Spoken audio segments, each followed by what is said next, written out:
Okay, we have Tara and Aunt Mary here. I think that's a party.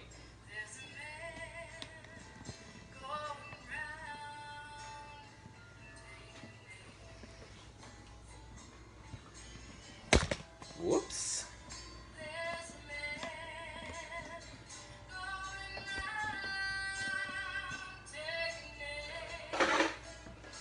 No sad songs.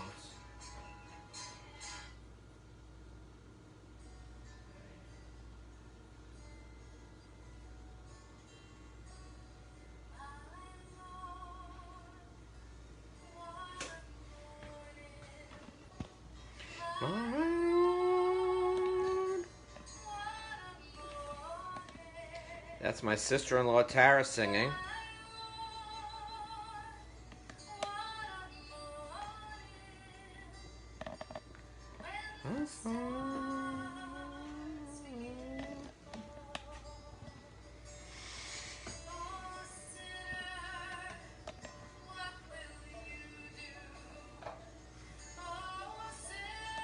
Hey Donna, welcome.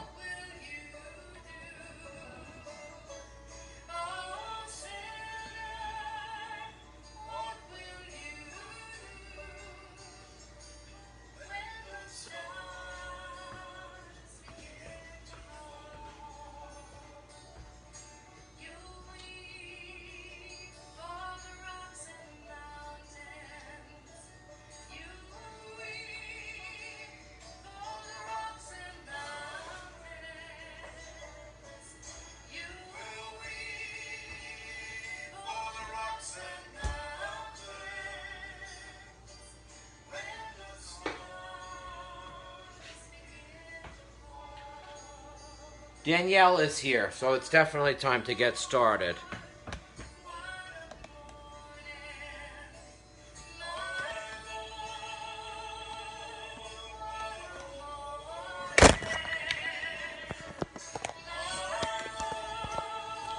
I'm getting nervous.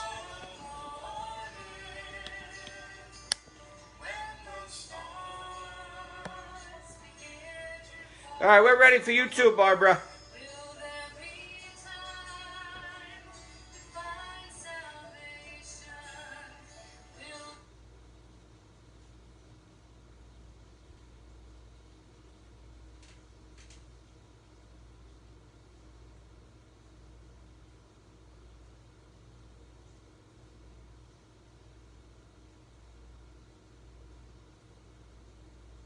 Well, I guess it's time to get started then.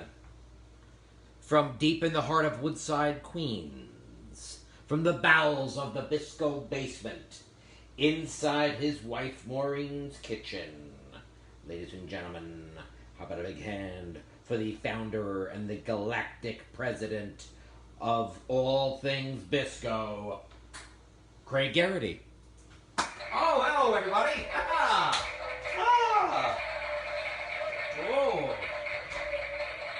Very hot. Hot stuff. Hot stuff. Oh, thank you. That's very kind of you. Thank you, folks. Please, sit down. Thank you. I do appreciate it. Wow, we have a lot of folks behind the camera tonight, and it's obviously challenging, what with COVID and all. We have to keep them all spread out throughout the apartment. And we managed to do it, but we have probably 200-300 people here in the apartment tonight. Spacious and very, very safe. And I, of course, am in front of the camera, behind the camera, aside from our 200-300 assembled guests, is not Maureen. Unfortunately, folks, I'm so sorry.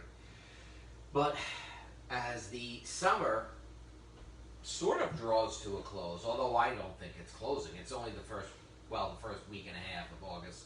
I don't want to say that I don't want to look forward to the end of summer already. You know what I mean? Even though this was a weird summer, I don't want to rush it, okay? Maureen and I have planned a wonderful vacation for the last week in August. She said, I want to go to Southampton. I said, that's great. So she's going to go out to Southampton. I'm going to go to the Jersey Shore. Stop it. No, I'm kidding. We're both going to spend a week together after having spent the last 5 months together. So nothing different, just a change of scenery. but I'm looking forward to it. I love to be out in the Hamptons.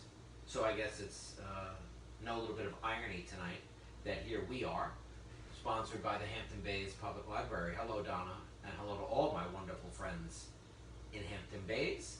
Hampton Bays Library, as I always say, this is where this all started. That was the first library back in 2008 that thought, oh, you know what, let's have this guy in. He'll be fine. So here we are now, I don't know, what, 600 cooking demonstrations later. Multiple screw-ups. But I still keep showing up, so thanks for having me. As I was saying, Maureen is not behind the camera tonight because she is starting to do some schoolwork because she has a summer class, and in the end of the, I don't know, before you know it, it's the fall semester. It starts in August. It's crazy if you ask me. To me, school always went from September right until the middle of August. Then you got a 2-week break, and then you went back to school. Some of you folks who know me will get that. So it's been great because for the last couple of weeks or so, we've had Maureen because she had no class, you know, and now she has class, so she's in the back prepping. But she'll be back out here later on, obviously, to clean, I assume. But you know, when you don't have Maureen, that means nobody's looking. So it's okay to have a little cocktail from time to time. I got to keep them in the dishwasher when she's lurking. Oh, you never know when she'll pop in here. What's that, honey? Oh, no, it's a neighbor. We're fine. When the mountains are blue, it's time to go. Oh, I kid, folks, but that's why we're here, right? We're here to cook a little, have a couple of laughs, although I can't hear you laughing. So what I'll do from time to time, of course, is I'll be checking in. I see Will Parrott is checking that the lighting is spot on. Thank you, Will. I took out a bulb. I felt like the 2 lights was too harsh on my skin. I mean, look at this skin. I got to make it look its best. Look at me. I haven't been in the sun since 79 was the last time I went into the sun. For all you folks out there who don't know me, this is what it looks like when you don't go in the sun. I'm 86 years old, and I look like this. So, do yourself a favor. Stay out of the sun. Oh, Delia Scott. Mike Retta is here. And, of course, Diane Rose. Thank you. Wait, welcome, Diane. Let's get started. Now, some of you may have seen this before, but we had some bad Wi-Fi issues or something. I don't know. Some people said that they missed some things. Don't worry. We're going to get you right through it tonight. We have little ice packs on the iPhone tonight, believe it or not. The temperature in the kitchen is, I don't know, probably somewhere north of 85 or so. I'll let this guy sit out and we'll see how hot it actually gets in here. That's the thing. It's too hot for Maureen. And I tell her, listen, if you can't stand the heat, get out of the kitchen. I'm kidding. I don't talk to her like that at all. No way. She's the boss, you know. Well, she's not really the boss. I'm the boss. When she's not here, I'm the boss. When she's here, she's the boss. But when it's just me, I'm the boss. So we have 2 wonderful dishes tonight. We're going to do some salmon. And we're going to top that with a citrus chili honey glaze. It's going to be delicious. You're going to love it. We're also going to make an asparagus soup. You don't have to serve this hot, but obviously you have to make it hot the first time. And then you cool it off, and you serve it as a cool soup in your backyard with some chilled shrimp on top. We'll do it hot tonight, and then you can serve it cold or serve it hot. Whatever works for you. But we'll get started, and I guess I should leave these on so that I can see who's checking in here. Oh, Jessica Papa, what are we making? Well, I think I just explained it. So, good thing you asked that question. And you folks know, by all means, ask away. I'll answer. In the meantime, Joe Chicoya is back. Who you? Welcome. I'll bring the camera back and forth to some of our items. And at times we'll have the, we'll have our, like right now, we're going to have our flour cam. So the first thing I'm going to do, and I'll cut some stuff for you later, so you see what it looks like when I cut things. But sizzling in the back, I have our mirepoix. So we're going to start out talking about the asparagus bisque. Celery, carrot, onion, the mirepoix, the holy trinity for cooking. I always thought mirepoix sounded like a Native American tribe or something like that, you know? But the mirepoix will fight in the Narragansett over some clamming rights or something. But no, it's French. And it means celery, carrot, and onion. That's what it means. So I have that working over here. That's the start of a lot of stuffings. That's the start of a lot of soups. It's, as I say, the Holy Trinity because it's involved in so much. What I've got here is some butter and the our little Holy Trinity, as you'll see, is right here. And I'm going to start to add some flour to this. And by adding the flour to this, I'm basically making a roux. I'm making the roux right in the pan. My butter has melted up. I've softened up these veggies pretty good. Now, first things first, I put in a little bit of flour. It's equal parts butter and flour. That's how you would normally make a roux, whether you were making it on its own. Oh, got a little on the stove there. Whether you were making the roux on its own, or you were making the roux the way we're doing it right now. You want to have equal parts butter and flour. Now, some of you folks may recall the award-winning New England clam chowder that I made for you a while back. In that case, I took butter and flour, and I made those separately. And I took that roux, and I made it separate. And then I added it later on. In this case, I'm going to put the roux right into the veggie, because I have the butter, as I say, and I finish off with the flour. The main thing is, make sure to incorporate all that flour. That was a very hot, whisk I just had there. I didn't realize how much flame it got. But I walk around, if I see some of the flour sticking to the bottom of the pan, I get that out. That's great camera work that we have going tonight. Without my camera person, I can't believe it. Oh my goodness. I miss her already. Don't tell her I said that though. She's probably in the back watching this, and she's probably saying, you know, look at that terrible camera work. She's judging me, I'm sure. Oh, I hope she's not judging me. My flour has incorporated very nicely into here, which is exactly what I wanted. Now, over here, I'm going to get you a closer look at what we're calling the asparagus cam, and that's going to be right here. I got a little bit of chicken stock working right there, and you're going to be able to see that as well. And I'm going to put some asparagus in here. Here are my asparagus. Kind of on the larger side, but we're going to be buttering them up, so don't worry about the size of the asparagus. And in they go. I'm going to get that temperature cranked up a little bit. Asparagus are in. Now, we have here the mirepoix, as I was saying. So this is kind of starchy. And you can even see how it almost looks mushy. But what that really is that's the starch that's assembled around the vegetables. And it's important that we get this into here. So for the sake of the camera, I'll put it in this way. Otherwise, I would have done it the other way. Okay, that's very important stuff here. Now, last but not least, I give it a good stir. So that in case any of the flour, you know, didn't get cooked or something like that, I want to make sure I get it all incorporated right now. We don't want any little bit of flour globules sitting in there. Even though we're going to burn this thing later, it's good to just double check. Now, also going in, 2 bay leaves. 1, 2.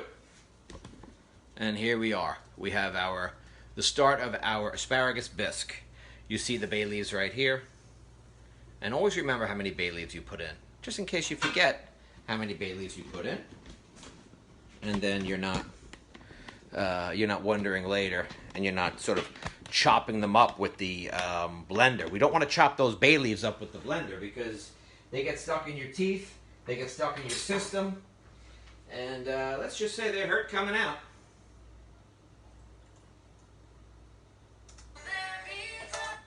Oh, let's see.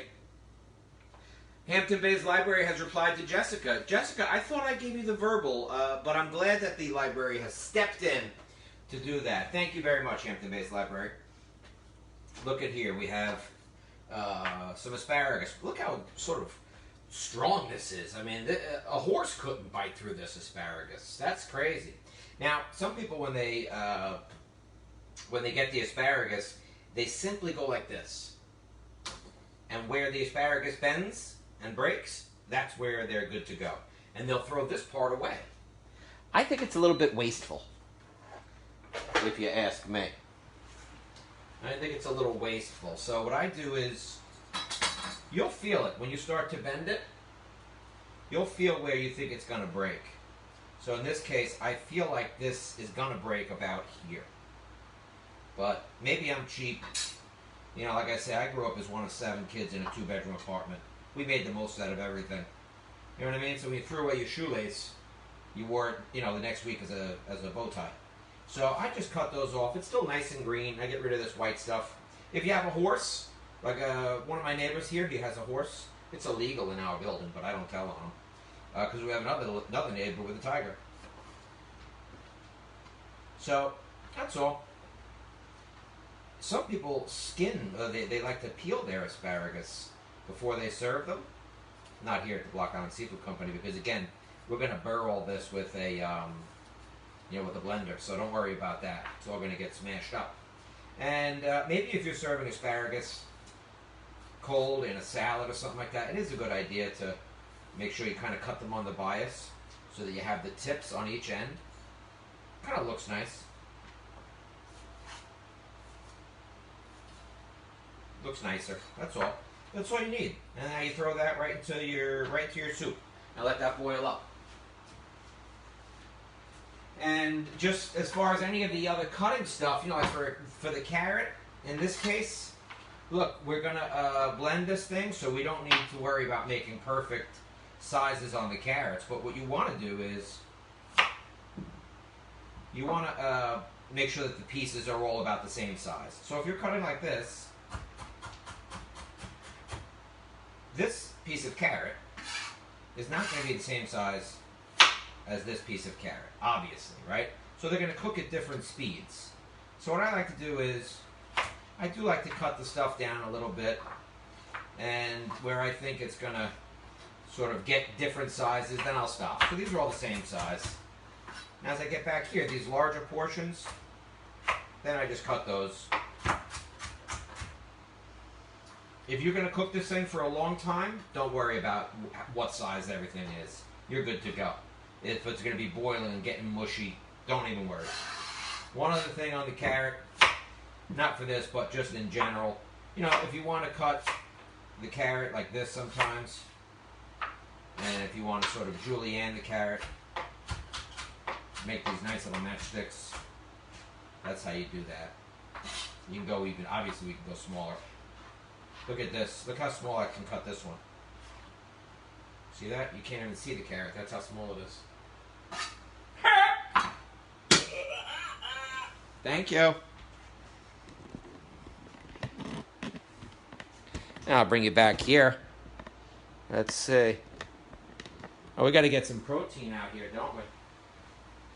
Maureen, I got a dish for you. Get it whenever you're ready.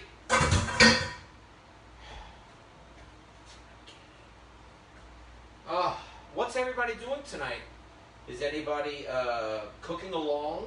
Is anybody having a cocktail for themselves? Enjoying a hot summer night out in Hampton Bays? I was out in Hampton Bays recently. Had a lot of fun. Oh, yeah. Let's see. You are welcome, Craig. Oh, thank you so much. I want to make sure I'm not missing anybody. Adonis comes to mind. Thank you, Will. Bonnie Ray is back. Thank you, Bonnie. Okay, so what do I have here? I got a little bit of heavy whipping cream. I'll be using that later on. Got some wonderful salmon. Look at that salmon. Looks nice. Another piece of salmon?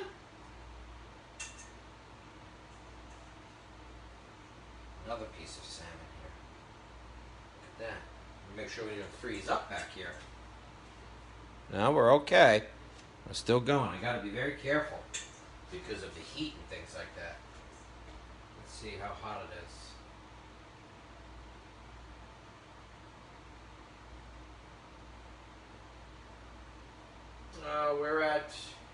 We're at 90. We're at 90 degrees.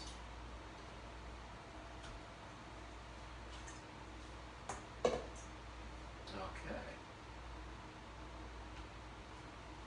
So I was showing off some of my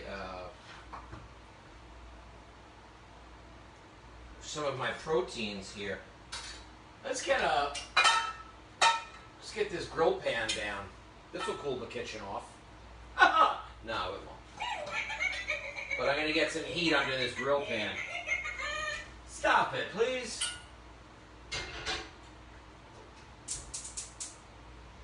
I have, I have some salmon here. Skin on. I'm gonna put some slices in that skin. No pin bones. Running up this part of the salmon, sometimes there'll be pin bones. It's just natural, but not all the fishmongers take them out. So you want to ask that there are no pin bones in there. Very important. And what I do now is I just sort of score the back of the fish. Just like this. And the reason I do that is I want the fish to be able to sort of expand when I put it in the pan. And the reason we want it to be able to expand is so that the fish doesn't curl up.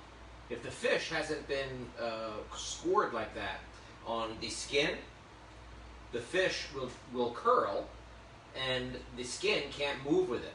So by doing this, we eliminate the curl and the fish will still come out looking beautiful. So I have some farm-raised salmon here. I'm going to get a little bit of salt and pepper on it. And I'll show you what this looks like as well, right before I put it in. Yep, skin side gets the salt and pepper. You don't need to go crazy over flavoring your fish and things like that. Taste the fish, it's going to taste great. Salt and pepper will do. Just like that. The pan's starting to get hot. I'll give it a little bit of olive oil. And I have some shrimp here as well, don't I? Let's do this all in one shot. Look at this. I got beautiful shrimp, which I don't need to do much to. Just take the tail off. That's all you need. Because we're going to cut the shrimp up later. So if you want to use the little shrimp, you can. I don't find them to be very appealing. I have nothing against little shrimp.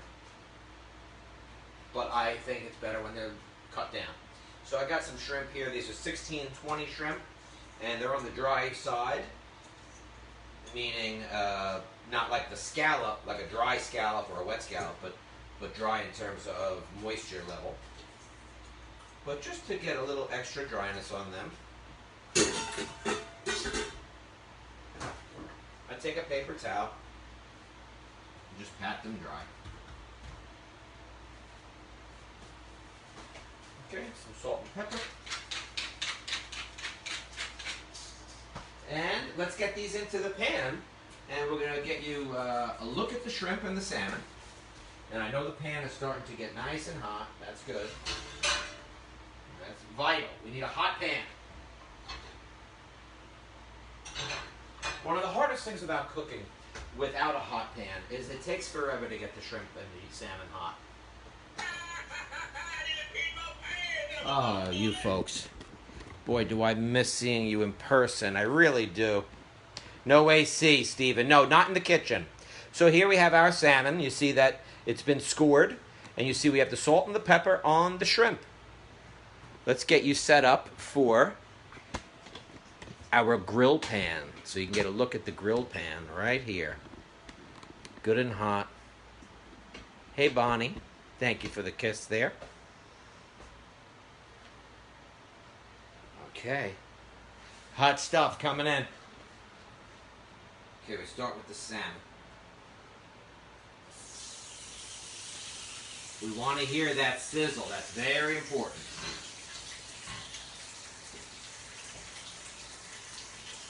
One piece of salmon is in. I take a moment and we chit-chat. I put the second piece in. I put the temperature up on the pan as much as I can. We want to keep this good and hot. Very, very important. And after the pan's had a chance to sort of come back up in terms of temperature, we add our shrimp. You don't want to add protein to a pan that is not hot, because the protein just sort of sits there and it just sucks in the oil as opposed to getting cooked by the oil. We need this stuff getting cooked. You'll see the shrimp and you'll see the salmon start to move a little bit. I'm probably overcrowding this pan, but as some of you know, I'm a risk taker. I don't mind taking a chance.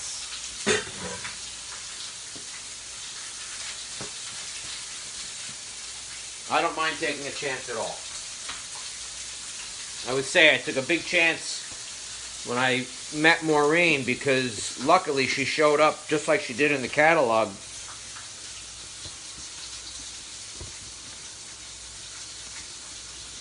That was a real relief, you know.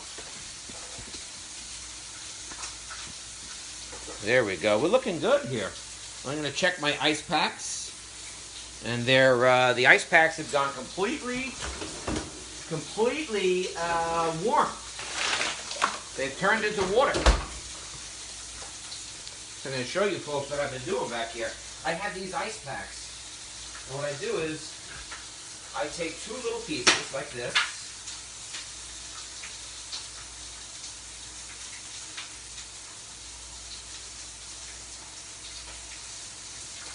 And I put them on the camera. So, I'll show you the before and the after.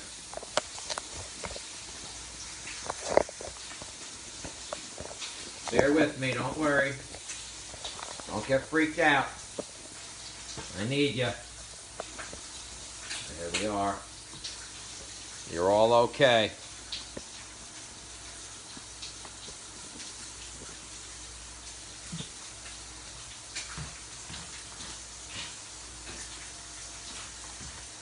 A little extra light for you, Will. So that's how I gotta keep this thing cold. These were the ice packs from earlier. All liquefied. Alright. I got a feeling this is good to go. It's gonna toss very easy. Yep. Perfect.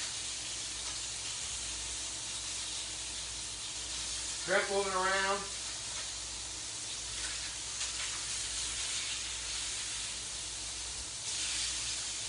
Salmon's down.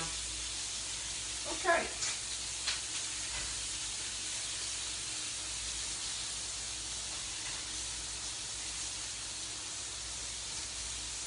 There we go. We're in great shape. I'm just going to show you how things came to pass.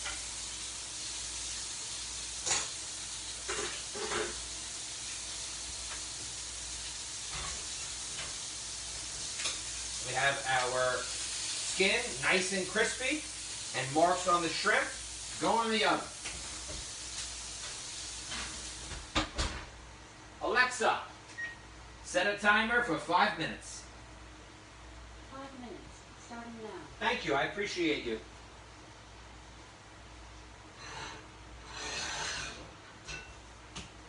Alexa and I have been fighting all summer. Because frankly, I'm not sure how to help you with that. Alexa, stop it, please. I'm speaking to the folks in Hampton Bays Library. Thank you. We've been battling it out all summer, and I'm kind of sick of her. But I don't, I try not to make a big deal out of it. Because I think if I ignore her, she feels that. And frankly, it's the only way to communicate with her. You're in charge, Bonnie. You're in charge out there. And Donna, you're in charge of the library. Make sure nobody's doing any bad things on the Facebook Live for the library. All right? While that salmon cooks up, we're going to make a beautiful sauce to put on top of the salmon. I picked up this little baby the other day, about 2 weeks ago. See what our temperature in here is now.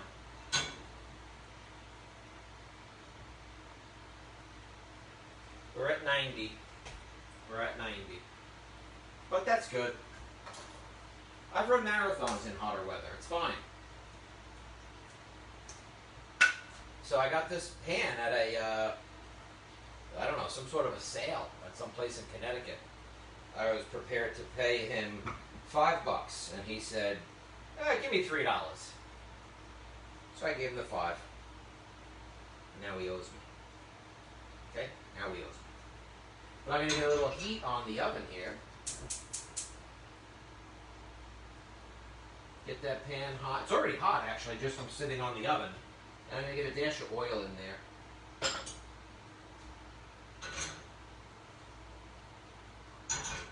So welcome to our new pan. It's the first night tonight. It's a big night for the pan. So if you're sitting at home, maybe give a round of applause for the little pan who's getting his first night out. Normally I would refer to my cooking stuff in the feminine because it's beautiful, like the sea. You know, we call the sea La Mar because she's beautiful. But this old pan, he looks like he's been riding the rails a long time. You know what I mean? So good for him. We're gonna make this chili grapefruit and honey sauce. Here's a couple of cloves of garlic going in there. Going into my little food chopper. And let's see. I never know what Maureen does with my stuff. She's always playing with my stuff. You know, I tell her, keep your hands off my jalapenos. I'm going to start out with this jalapeno. I'll take this part off, and I'll take this part off. And I'm just going to use the ribs and the seeds. I'm sorry, I'm just going to keep the ribs and the seeds separate.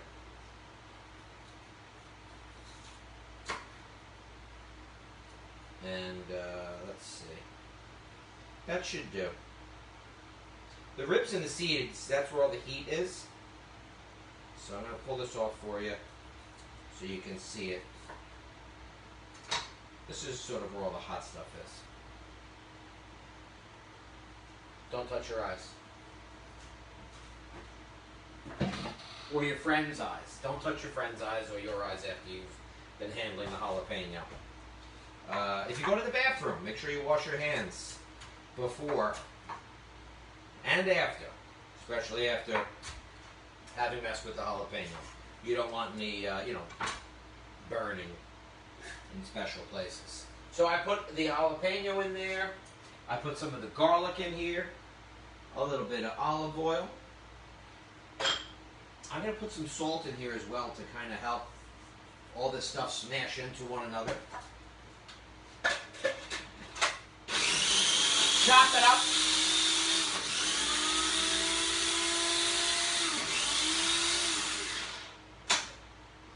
Now, push it down in case I didn't get anything.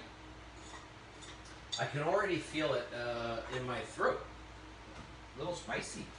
Because jalapeno's not, it's not the spiciest of peppers. There's the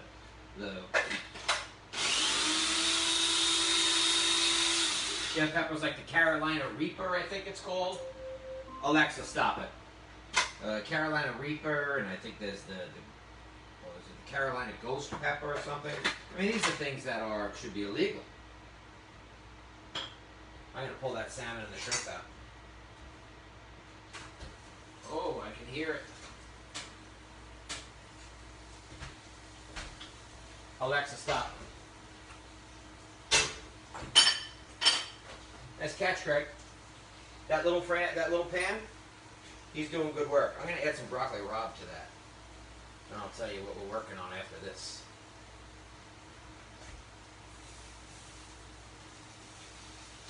That's all. I got some broccoli rabe right in there. One more piece.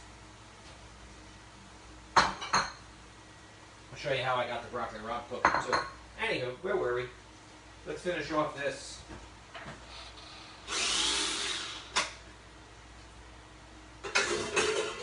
I have my jalapeno, my garlic, a little bit of olive oil going in. I had some salt in there. That's going to go right into this bowl. Smashed up, looking good. Grapefruit. We don't use the grapefruit a lot, do we? Usually a lot of lemon, a lot of lime. Tonight, the grapefruit. I'm going to get a little bit of zest from that grapefruit right here. And all you friends in Hampton Bays, you know that when you get to that bit, that white part there, you want to stop. That's the pith. That's very bitter. You don't want to get pithed off. Stop it. Stop it. Oh, I can't. I just can't with you folks. God, you're terrific. You really are. You know that? Let's bring you back just a little bit. Oh, what do we have here? I gotta get some honey, don't I? Ah, yes, my honey. Where is my honey? Honey? No, not you! She always thinks it's about her. Not that honey, regular honey. This honey.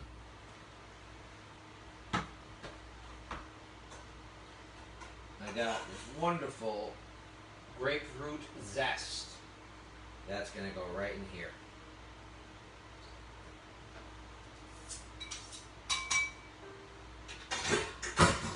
And that's going to cool off all that jalapeno. Here you go. Grapefruit juice going in. Pink grapefruit. And we're going to make a dressing, basically. And this, if you get some of the chunks in there, that's okay.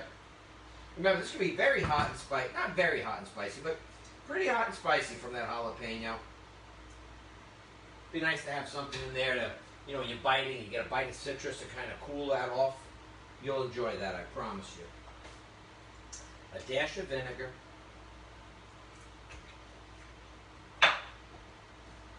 Some honey. So we've got our tartness, now we got our sweetness.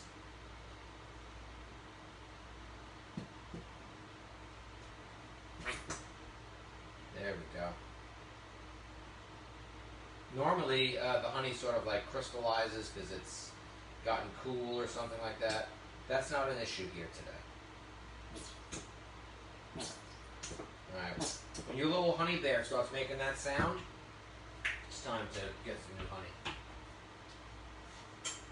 Now we'll kind of just work this dressing around. The honey is going to kind of keep it on the thick side.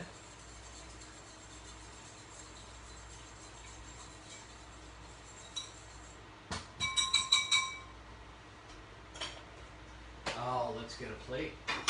So what do I have cooking over here? What do I got working? Let me show you what we got.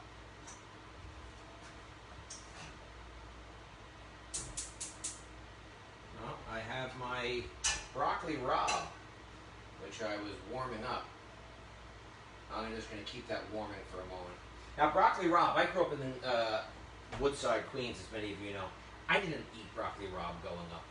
I only knew a guy named Broccoli Rabe. That was it. He was a buddy of ours, loved broccoli. Everybody called him, "Yo, Broccoli Rabe! What's happening?" That's all we ever knew about broccoli rabe. As I got older, I started eating it.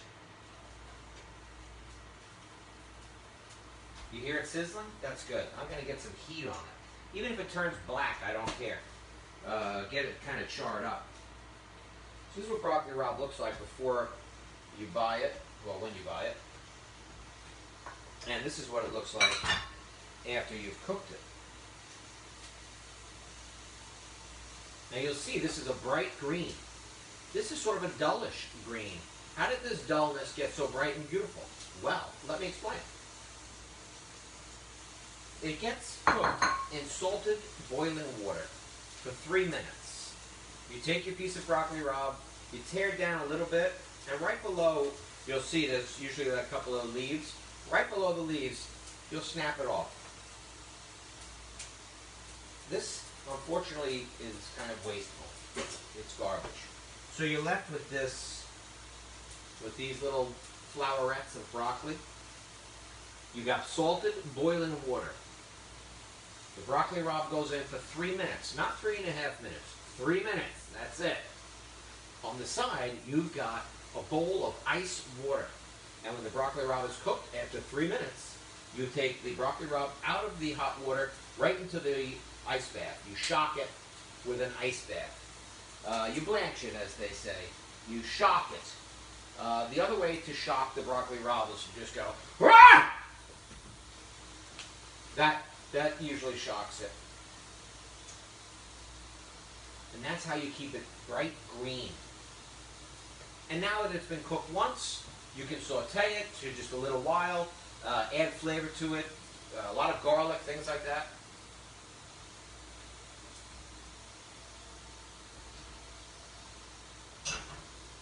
But I have my broccoli rabe here. And let's get you set up on the plate cam.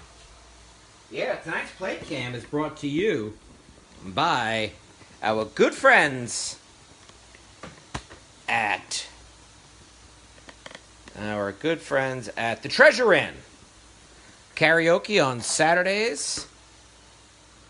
And all-you-can-eat buffet on Fridays. All-you-can-eat buffet, lobster buffet at the Treasure Inn on Fridays, okay? And that would be in 1995. So I start out with my plate. I take my cooked broccoli rabe.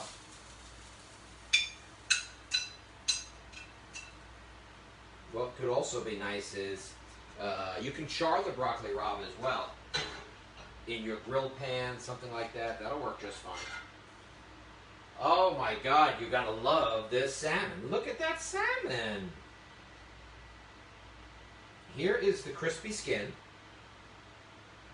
Okay, so you know the skin is nice and crispy. It's not wobbly. It's cooked all the way through.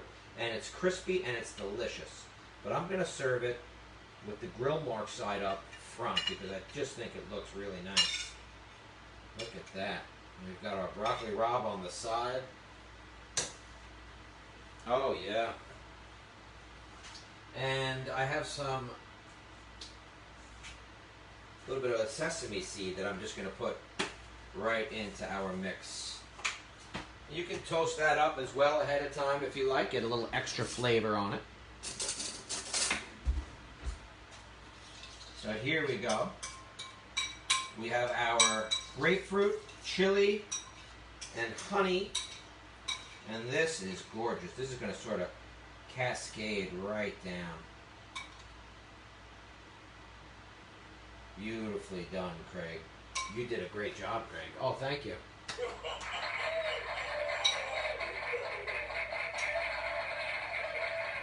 We don't need that much. Oh, that looks great.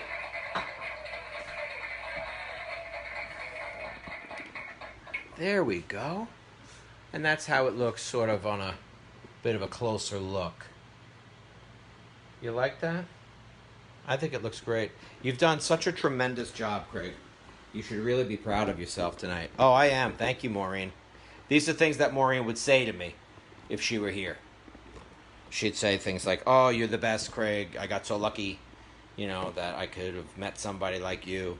I think she says these things. I don't know. I'm assuming she does. Let's see our comments here and see if we can keep any comments going that I need to keep my eye on. I see Mary has just checked in. Hello, Mary.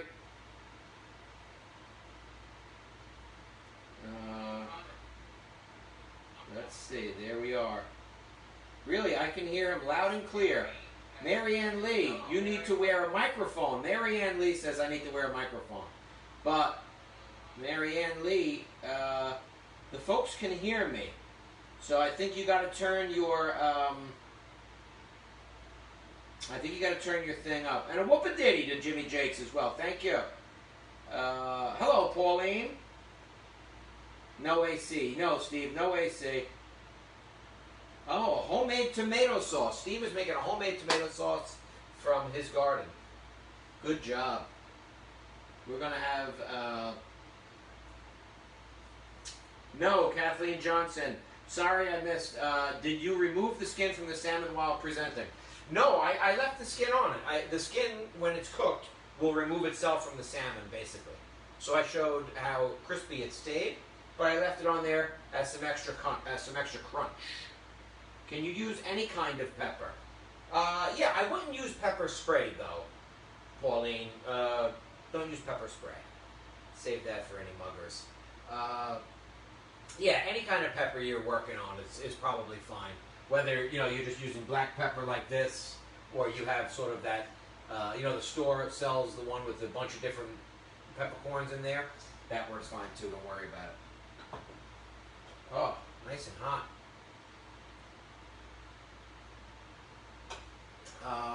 Funny, Craig. Well, that's what we're here for, right? So I'm really excited about that dish. I think it looks great tonight. Good stuff. You folks are doing a great job at home, too. Did I mention that? You really are. Proud of you. Craig, how does one acquire a taste for broccoli rabe if you don't like it? Well, Danielle, you have to try it. Now, Danielle, I think you can handle some garlic, right? So, as I was saying with the broccoli rabe, on its own, not a ton of flavor. One of the best sandwiches I ever had in my life. I was down in South Jersey visiting my brother Matt and my wonderful sister-in-law Tara. And they took Maureen and myself to, they have an indoor market there. I forgot where it is, but it's in Philly. And I had a roast pork sandwich with broccoli rabe on it. And I had this discussion with my buddy Carmine a couple of weeks ago. The broccoli rabe was drenched in salt, pepper, oil, and garlic. And so Danielle, if you're like, oh, I'm hesitant to try broccoli rabe, bury it in salt, pepper, olive oil, and garlic. It'll taste great. You could put, Cheerios in that combination, and they'll taste great. So you see it's wonderfully green and things like that. On its own, not a ton of flavor. But what you put into it is what you get out of it. So if you're somebody who's hesitant to make this, what you put into it is what's going to make it taste great. So if you're hesitant like Danielle, give it a shot. Cook it in salted boiling water. Shock it after 3 minutes in the boiling water. Shock it in ice water. Bring it out a little bit. Get a pan going with olive oil, sliced garlic, put a little bit of red pepper in there too if you want something with some heat. And as that starts to smoke, add this to that and just toss it for a little bit. Your life will be changed. Okay? Your life will change. One of the things that this goes with as well, of course, is crumbled sausage. And broccoli rabe crumbled sausage mixed with orecchiette pasta. A very simple yet delicious staple in Italian food.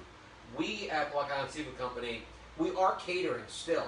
We've had to change it up. We're doing less past hors d'oeuvres and things like that for COVID reasons. But one of our great past hors d'oeuvres is we do a sausage and broccoli rabe crostini, where we chop this up really small with a little bit of sausage from a local butcher, and I serve that on a crostini. It's a hit. Woo-hoo! It's a hit. Thank you, Danielle.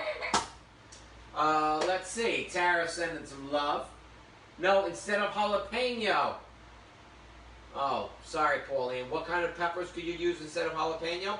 You could use the serrano chilies if you like, because there you'll get the look, the flavor, but you won't get as much heat. The serrano only, I think, what do they say, like 1 out of 10 is really hot. So if you wanted to use that, I would say get the serrano chili peppers, and you could throw those on the grill too and get some nice char on them. That'll look and taste great. Have I ever cooked broccoli rabe in chicken stock, then sauteed it in garlic then sauteed it? No, I have not, Stephen.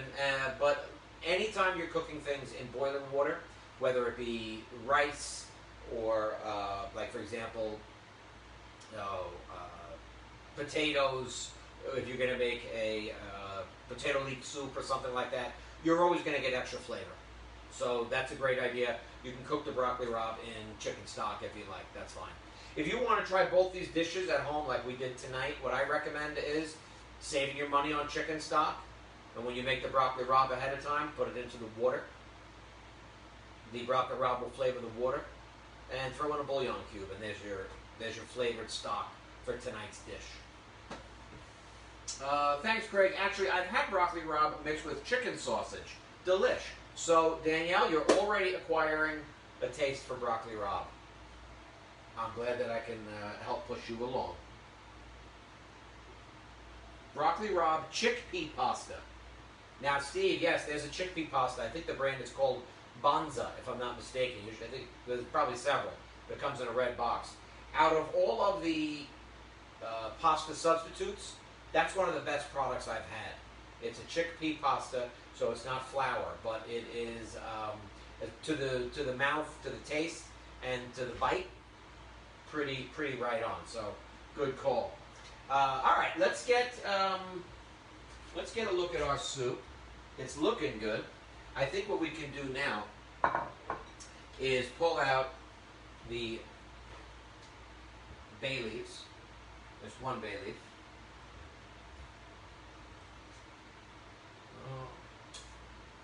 And the reason I pull out the bay leaves is because we're going to burr the soup.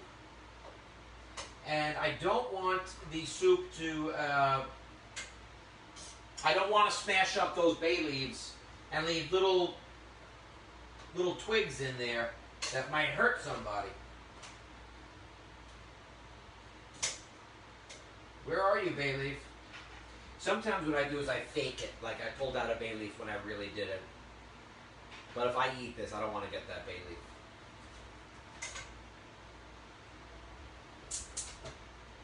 Oh, I hear somebody rumbling in the back. Who's that? Maureen? Your cousin Mary was here. Your Aunt Mary was here. Oh, yeah? Yeah. Where'd they go? They still not They there? might still be watching. Do you want to say hello to anybody? Hello, everybody. Tara was watching. Hi, Yeah? Tara. Are you getting lots of questions? I had a couple of questions. Like, how did Maureen... Oh, here's one. How did Maureen get so lucky by getting you?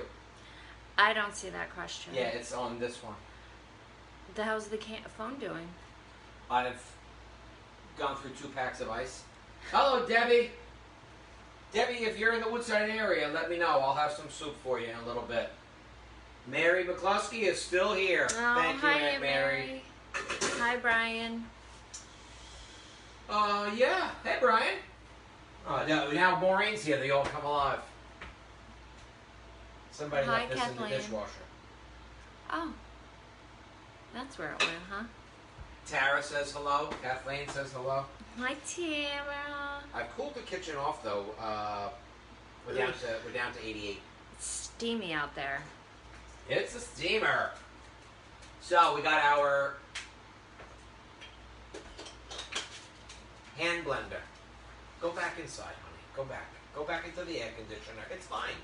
I It's got fine. schoolwork to do. I got schoolwork to do. Oh, hi, Hampton Bays Public Library. Now they all see what I deal with on a daily basis. Oh, Oh, boy. stop. I got schoolwork. All right. See y'all later. I love you. I love you too. Okay, we're going to do the soup cam. Soup cam coming up. And the way to do that is you tilt this down. And that's the soup cam. And you folks will be here while I burr this. What's up with the fan in the lower window? I was using that earlier, Brian, as my exhaust fan. Hey, what's up with that,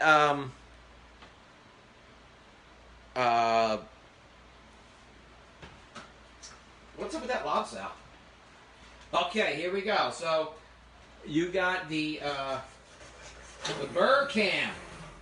Very important. Under the water, under the liquid. Turn that on. Because all that stuff in there is nice and soft.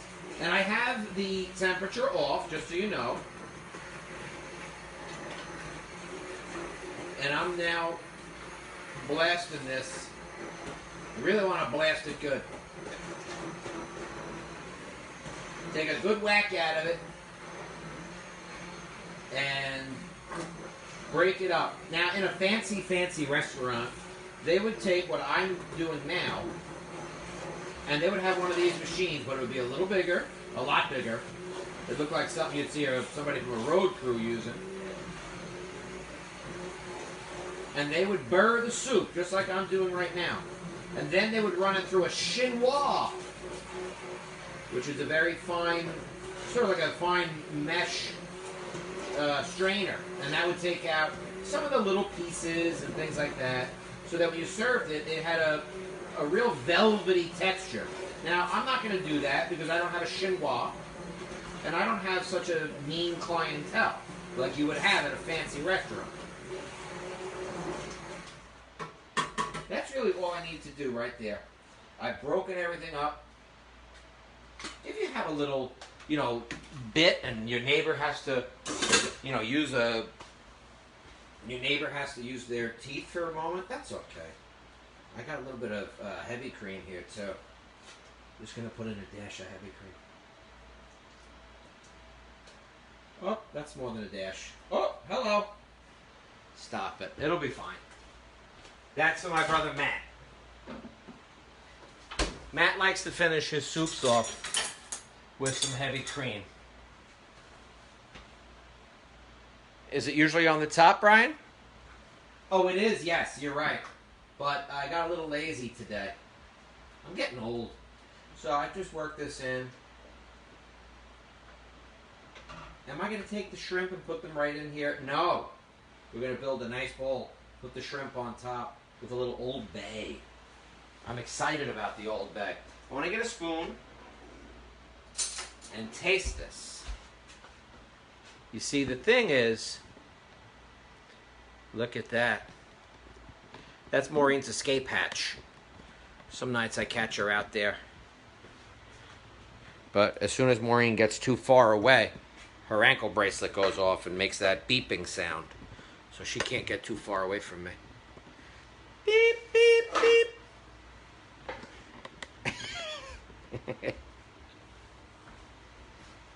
Now, about the soup. If you use the chicken stock, it could be a little salty. Something from a can, like a Swanson's chicken stock. Or if you use a bouillon cube, it could be salty. Particularly those bouillon cubes. They're very salty. So be careful how much salt you put in. Let's try it.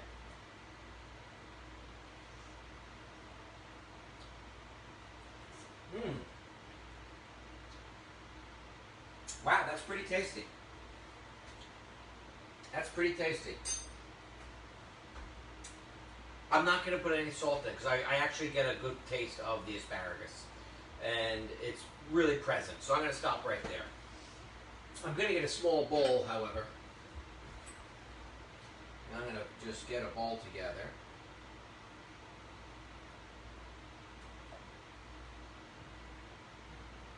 And I'll put that here.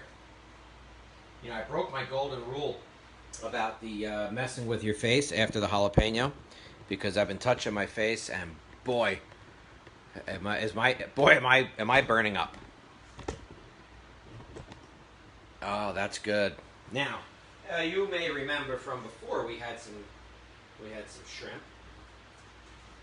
So I'll take those shrimp right here. Now, just keep in mind, the shrimp will really sink to the bottom if I just plop them in on top.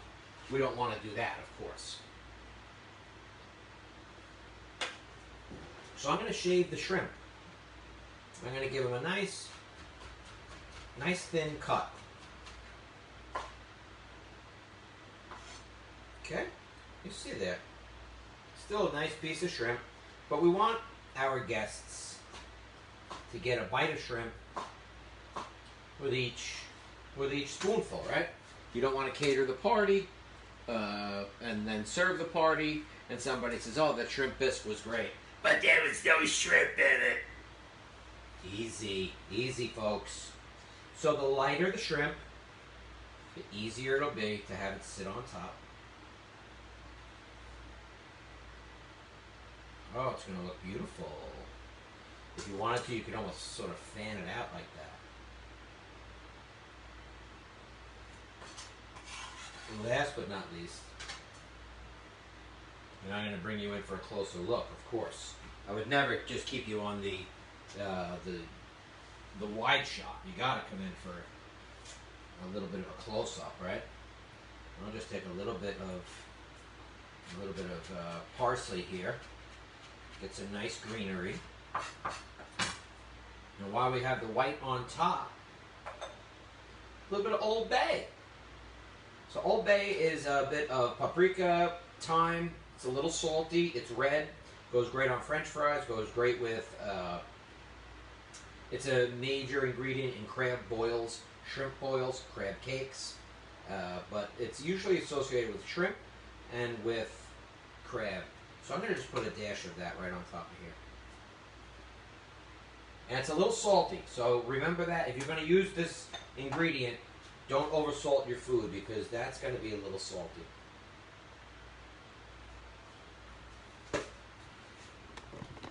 Let's get you a closer look right here. Oh, there we are. That's the asparagus bisque that I know. And we've got the little bit of parsley on top, some of the Old Bay, and the shrimp. But you'll see the shrimp is sitting on top, which is really nice. Now your guest, they can put the shrimp into the soup, and they have a little bit of shrimp with each bite. You know what I'm saying?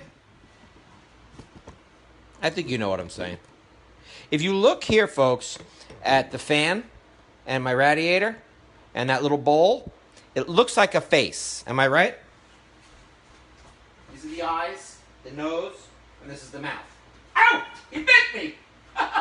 Just kidding.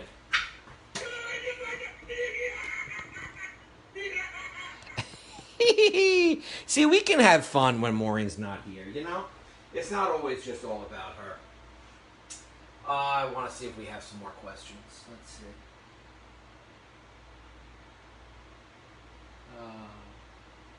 Is the recipe on your page? Just got home from the beach. Would love to make this sometime this week. Debbie, hit me up on Facebook and I will get you the recipe. It is written throughout my Block Island page somewhere. And Kathleen Johnson says, "Wow, so gorgeous and looks yummy." I'm assuming you're talking about me or the soup. I kid. Bonnie Ray's back. So Debbie, yeah, you can reach out to me on Facebook and I'll email you the recipes for tonight, no problem. And they are posted throughout the Block Island Seafood Company page. If you scroll down, you'll see we've posted it in the past. Whatever's easier for you. And thank you very much. It was very sweet of you last week, Debbie. Now, that is that. The Old Bay, as I was saying, and I brought this up last week, because I was doing an all Long Island seafood cooking demo one night. We did this great Long Island seafood chowder, and had some Old Bay in it, and I had some crabs, and this one, God bless her, was at Hampton Bays, an older lady, and she said, "Craig, all the seafoods from Long Island, striped bass, clams, you can get all this on Long Island?" I said, "Yes." She said, "Crabs, can you get crabs on Long Island?" Lady, you can get crabs anywhere, so watch out. That was a true story. Boy, did the folks love that one. Craig, can you please post the recipes on the Hampton Bays Public Library Facebook page? Of course I can, Don. Of course I can. Now, let's see if we have any more questions here before the computer runs out.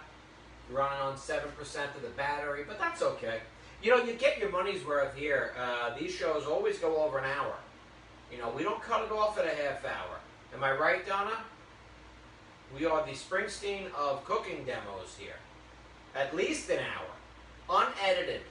This is live, folks. Watch this. That's live. This is not, pre-taped in front of a live audience.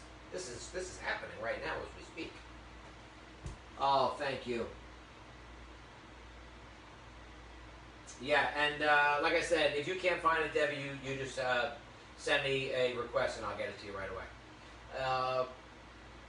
If anybody has any questions that they didn't ask tonight, you didn't want to ask in public or something like that, you can always email me, Craig at blockislandseafood.com. Craig at blockislandseafood.com. You see this right here.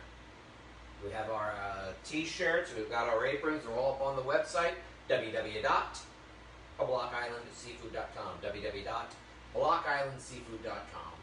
And let's see, we have a question here from Barbara Niven Skelly. Thank you so much, Craig. Entertaining and fun. Oh, thank you. And you are a most talented chef. Barbara, thank you so much. If you would, I'll give you my wife's address. If you could send her a note just repeating that. Oh, thank you, Craig. We'll make, yes, Craig will make dinner for your mom. Yes, I will make dinner for your mom, like my mom makes dinner for me. And I try to make dinner for my mom when I can, but my mother is so busy. She's the busiest woman I know. But as I've said since back in March, I can't believe we've been doing this now since the middle of March. Who would have thought, right, everybody? And there's only a handful of us left, but I'll just say this. I'm very grateful, Donna, thank you. Hampton Bays Library, all my friends in Hampton Bays, thank you very much. I do miss you all very much. Getting to be there in person with Larry and getting to actually hear you folks laugh and get your questions in person and, get to feed you. It's a big deal for me. It's a big deal for Larry. We do not only just enjoy your company, but we genuinely get a kick out of feeding people. It's why we do this. So this is the best we could do for now. So I like the expression, bloom where you're planted. So here's where we're planted right now, and we're all doing okay. So good job to everybody out there, and stay connected. Keep your distance. Wear your mask. Stay safe. Stay healthy. And go in peace. Good night, everybody. Bye-bye.